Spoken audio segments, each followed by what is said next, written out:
galera, eu sou o Eloy Lusquinos, estou fazendo aqui um short aqui, ó, para dizer que eu estou aqui em Santo Antônio do Alto Rio Grande, hoje, dia 13 de junho, dia de Santo Antônio, vai ser essa fogueira aqui, ó, de 20 metros.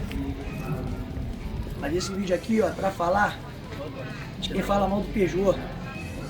Eu vim do Rio aqui, dá quase 300 km, de Resende aqui são praticamente 60, desses 40 são estrada de terra, de pedra, e o carro veio queimando só 3 cilindros e subiu. O problema do Peugeot não é o ano não, é o dono, tá? Parabéns, Peugeot!